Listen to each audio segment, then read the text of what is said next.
Sejam todos bem-vindos para mais uma trajetória de aprendizado. Agora, teremos a trilha do letramento matemático e neste vídeo traremos a última parte da live com o professor Ivan Cruz Rodrigues com uma conversa sobre os números racionais, suas diferentes representações. Diretoria de Ensino, Região de Mauá. Equipe anos iniciais.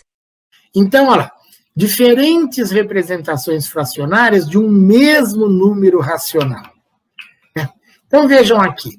Eu tenho uma barra, eu dividi essa barra em duas partes iguais e considerei uma delas. A parte pintada em relação à figura toda, eu posso representar pela fração meio. Mas e se eu dividir essa barra em 4 partes iguais e considerar duas dessas partes? Eu posso representar isso pela fração 2/4. Se eu a dividisse em 6 partes iguais e considerasse 3, eu teria 3/6. E fazendo isso para mais esses dois, 4/8, e para este, 5/10. Então, vejam, escritas diferentes, repartições, feitas de maneiras diferentes, mas eu pergunto, a parte pintada em relação à barra toda corresponde sempre à mesma quantidade da barra? Sim. E aí a gente adentra, nas frações equivalentes. Olha, cada número racional pode ser representado não de muitas maneiras, mas pode ser representado de infinitas maneiras, de infinitas formas. Por exemplo, o número meio pode ser representado dessas maneiras aqui e de muitas outras. É um obstáculo muito grande para quem está adentrando nesse universo. Puxa, é o mesmo número, mas você pode escrever de diferentes maneiras? Sim. E agora a gente adentra nesse universo das frações equivalentes. Será que eu enxergo regularidades nessas frações? Olha, quando você olha para o numerador e para o denominador, você enxerga que em cada fração, o denominador é o dobro do numerador, para essa fração, que está simbolizando o número meio.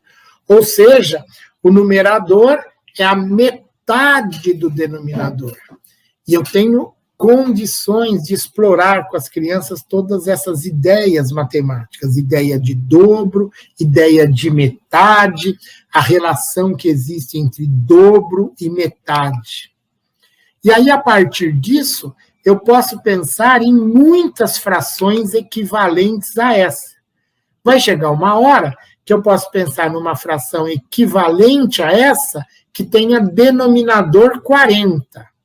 Se eu enxergo a regularidade, eu percebo que se o denominador é 40, o numerador vai ser 20. Então, eu tenho mais uma outra fração equivalente a essa.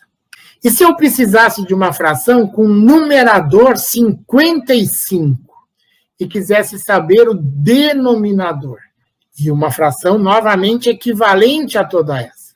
Se eu tenho numerador, o denominador vai ser o dobro de 55, que no caso é 110.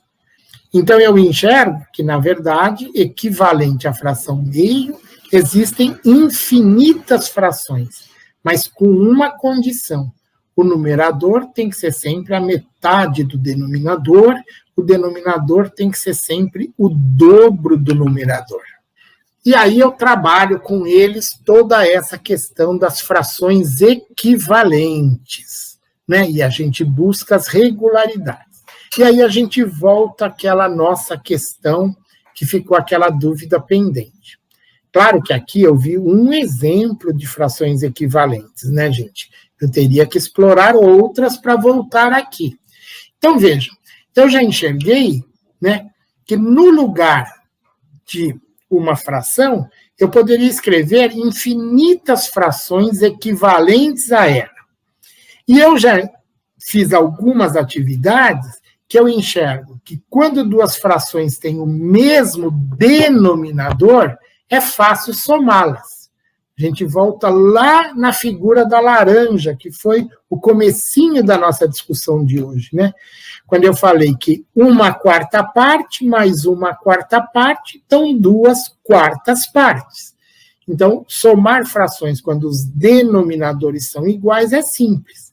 Então, aqui, o que eu poderia fazer? Buscar duas frações com denominadores iguais. E aí eu posso falar, fração meio, de que outra maneira ela poderia ser escrita? Poderia ser escrita 2/4, 3/6, 4/8. Olha, o 2/4 já resolve meu problema. Olha, 2/4 mais 1/4, 2/4 partes mais 1/4 parte, vão me dar 3/4 partes. E aqui eu consigo enxergar aquele meu ponto de interrogação vai deixar de existir, né? Na verdade, aquelas duas escritas correspondem à mesma quantidade. Aqui, nós tínhamos esta dúvida aqui, né? 1 mais 2/3 igual a 1 mais meio mais 1/6. Será que isso é verdade? E aí, eu posso buscar frações com o mesmo denominador. E aí eu enxergo que todas essas frações, eu poderia escrevê-las com o denominador 6. Claro que a gente faz, né? O 1 pode ser escrito como? 2 meios, 3/3, 4/4. Mas aqui eu estou fazendo de uma forma bem simplificada aqui para essa discussão com vocês. Então, no lugar de 1, eu poderia escrever uma fração com o denominador 6? Sim, 6/6. E no lugar de 2/3? Olha, dobrou o 3, dobrou o 2, né? Olha, no lugar da fração 2/3, eu posso escrever 4/6. E volto a dizer, eu precisava ter transitado pelas regularidades que eu observo nas frações equivalentes. Faria a mesma coisa para o segundo membro, e vejam, no primeiro membro eu tenho 10/6, e no segundo membro eu tenho 10/6. Então, de novo, eu consigo mostrar que essas coisas representam a mesma quantidade, né? Porque eu fui atrás desse conhecimento das frações equivalentes para me auxiliar a somar frações com denominadores diferentes. Muita gente vai dizer, na hora que você achou o 6, você achou o mínimo múltiplo comum entre os denominadores.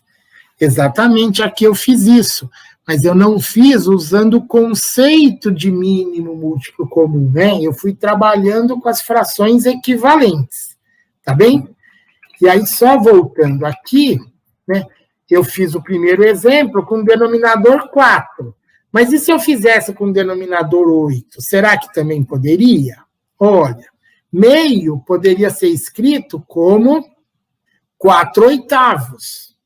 1/4 poderia ser escrito como 2/8. E aí, somando essas duas frações, eu teria 6/8. Mas lá eu tinha falado que era 3/4, né? E aí fica a dúvida. 6/8 é equivalente a 3/4? Sim, né? E aí a gente fez uma série de atividades com as crianças que elas percebem que para obter frações equivalentes, a gente pode multiplicar o numerador e o denominador pelo mesmo número ou dividir o numerador e o denominador pelo mesmo número. Isso aí é uma regra? Então, na minha época como aluno, eu aprendi como uma regra, mas não foi uma regra que eu construí, né? De forma geral, foi aquela regra que o professor já me apresentou. Hoje, eu trabalho com as crianças uma série de atividades E eu espero que eles observem o que acontece com as frações equivalentes e eles podem construir essa regra, né? Puxa, olha, eu fiz vários exemplos, professor, eu estou percebendo que para encontrar frações equivalentes eu posso fazer dessa forma, né? Ó, quando eu estou lá com 6/8, olha, como os dois são pares, se eu dividir os dois por 2, eu vou encontrar uma fração equivalente. É isso mesmo, né? A partir da observação dele, ele acaba identificando uma regra.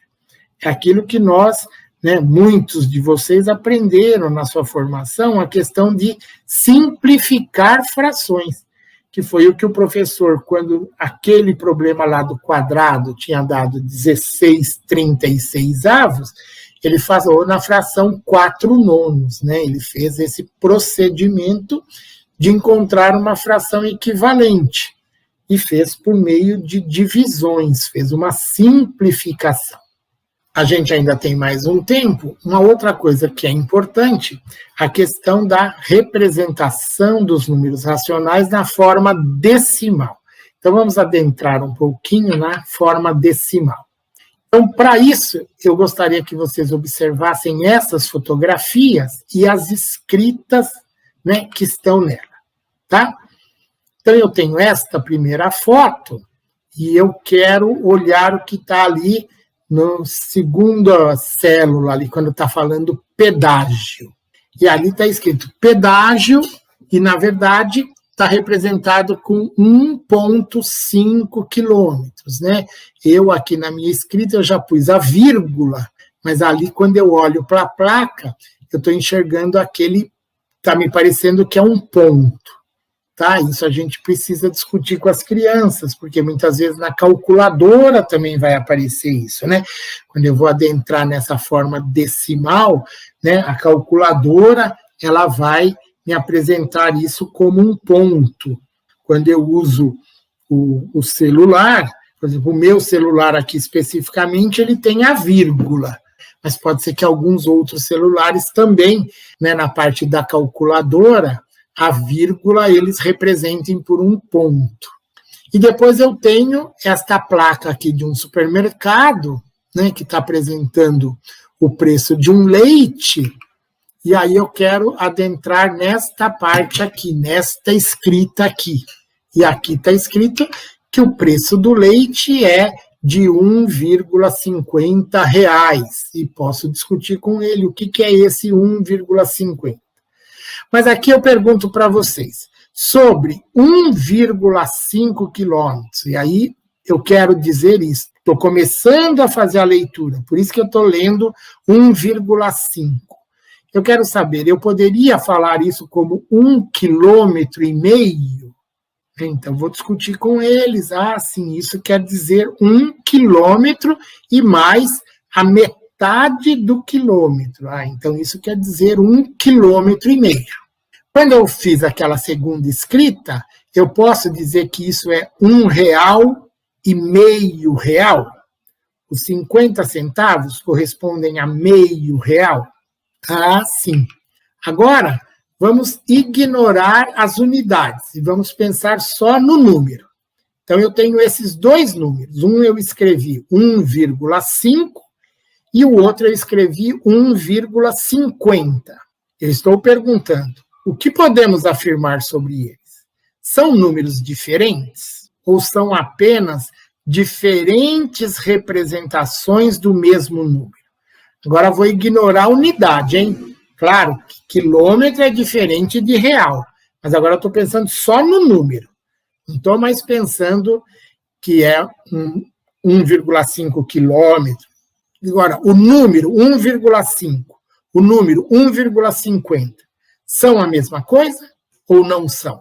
Agora vejam, quando nós estamos falando nesses dois números, eles estão representando a mesma coisa. Quando eu tenho um inteiro e agora eu vou adentrar nessa escrita, vou dar significado para vírgula e vou fazer a leitura correta desse número, né? Quando eu escrevo 1,5, na verdade eu estou querendo escrever 1 inteiro e 5 décimos. 5 décimos. 5 é a metade de 10. Então, esses 5 décimos estão representando aqui uma metade. E como é que eu poderia representar isso por meio de um desenho? Né? Olha, aqui eu tenho um inteiro, considerei o inteiro todo, e agora, o que são os 5 décimos?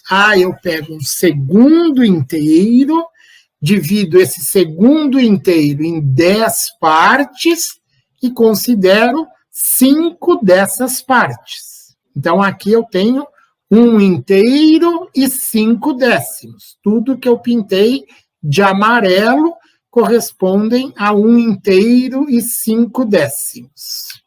E agora eu quero desenhar um inteiro e 50 centésimos, né? 1,50. Eu também preciso de um inteiro, vou considerar todo esse inteiro, preciso de um segundo inteiro, esse segundo inteiro vai ser dividido em 100 partes iguais, cada uma dessas partes vai corresponder a um centésimo, e eu vou considerar 50 desses centésimos. Quando eu olho para o que foi pintado de amarelo, para o que foi pintado de azul, eu percebo que eu pintei a mesma quantidade. E aí eu começo a dar significado, olha, para diferentes escritas do mesmo número racional na forma decimal. Puxa, nas frações, a mesma fração pode ser escrita de diferentes maneiras. Quando eu vou para a parte decimal, o mesmo número na escrita decimal também vai admitir, não muitas maneiras, mas vai admitir infinitas maneiras, né? Quando eu escrevo 1,5, quando eu escrevo 1,50, quando eu escrevo 1,500, eu estou falando do mesmo número escrito de diferentes maneiras. Só reforçando essa ideia para mais um exemplinho, 0,4 e 0,40 são o mesmo número? São diferentes representações do mesmo número ou são números diferentes? De novo, olha lá, é importante a gente valorizar a forma correta de falar, né? Muitas vezes, aí, para simplificar a nossa fala, a gente fala com as crianças 0,4, 0,40, e acha que eles já estão associando a forma correta de falar. Né? Eu preciso, como professor, gastar um pouquinho mais de tempo, mas garantir essa fala correta, né? 4 décimos, 40 centésimos, a todo momento, para dar significado, né? Quem é esse algarismo da primeira casa depois da vírgula, né? É o que corresponde aos décimos, e o segundo, aos centésimos, e o terceiro, aos milésimos. Olha lá, 4 décimos. Dividi o meu inteiro em 10 e considerei 4 deles. 40 centésimos. Dividi o meu inteiro em 100 partes iguais, cada uma dessas partes é o centésimo, e peguei 40. Olha que interessante, né? Neste desenho, eu peguei todos eles aqui do lado esquerdo. E neste anterior, eu peguei do lado direito. A gente provocar essas diferentes variações. Senão, pode dar ideia, né, de que 4 décimos tem que sempre pegar os 4 primeiros. Não, você não precisa pegar os 4 primeiros, né? Você precisa pegar 4 faixinhas aí dessa parte do amarelo. Agora, quais 4? Não precisam ser as 4 primeiras. Tá certo? Então, são alguns cuidados, né, que aí a experiência nossa vai mostrando, né? Primeiro, eu desenhei sempre assim, mas será que o aluno que vê, ele fala assim, 4 décimos, tem que ser os 4 primeiros? Aí, quando você pinta os 4 últimos, você fala, quem são esses últimos? Ele fica na dúvida. Puxa, mas você sempre pintou da esquerda para a direita, por que agora você está pintando lá do final? Né? Isso vai gerar dificuldades de compreensão. Então, olha lá, né? O recurso do PowerPoint também é bom porque a gente faz isso num instantinho, né? Na luz não ia ser tão fácil ficar fazendo esses desenhos, apagando o que não interessa, acrescentando o que interessa, tá certo? Então, de novo, nós vemos ó, que 4 décimos é exatamente o mesmo número que 40 centésimos, apesar de ter escritas diferentes. E aqui, né, só para a gente finalizar, está acabando o nosso tempo, né, a gente não vai conseguir discutir tudo o que seria interessante discutir, mas é um tipo de questão que aparece muito, né, meio e 1,2 representam a mesma coisa? É comum as crianças, né, que ainda não sedimentaram essa ideia, ela fala assim, a fração, se tiver que transformar em decimal, tem que pôr a vírgula. E aí o mais prático para pôr a vírgula é pôr a vírgula entre o 1 e o 2. Mas olha lá, como é que eu levanto esta dúvida? De novo por meio de um desenho, né?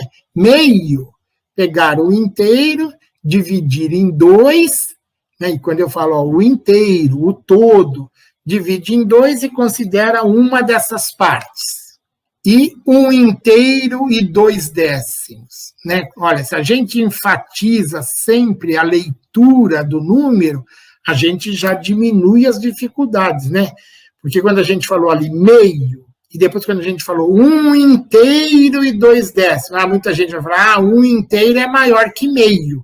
Então já veria que são coisas diferentes, né? 1 inteiro e 2 décimos.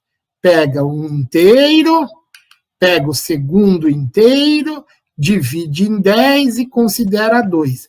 Olha o que eu pintei de azul, olha o que eu pintei de amarelo. São duas situações bem diferentes, bem diferentes. Tá bem? Isso aqui foi um pouquinho do que eu preparei para discutir com vocês. Claro que eu não consegui chegar em toda uma discussão dos números racionais nas suas diferentes representações, né? Mas para a gente perceber a dificuldade desse conteúdo. O 4º ano começa a explorar, o 5º ano vai aprofundar um pouquinho, mas com certeza a gente vê muito pouco dos números racionais até o 5º ano, e isso depois vai ser explorado, né? Mas no pouco que a gente viu, o importante é a gente perceber quantos obstáculos existem para as crianças se apropriarem desse conhecimento. A mesma fração, infinitas representações. O mesmo número escrito na forma decimal, infinitas representações. E como transitar de um para o outro, né? A gente nem teve condições de fazer isso em nenhuma atividade, né? Mostrei algumas na escrita fracionária, algumas na forma decimal, mas não consegui fazer isso, tá bem? Agradeço aí a paciência de vocês e fico muito feliz de estar aqui com vocês.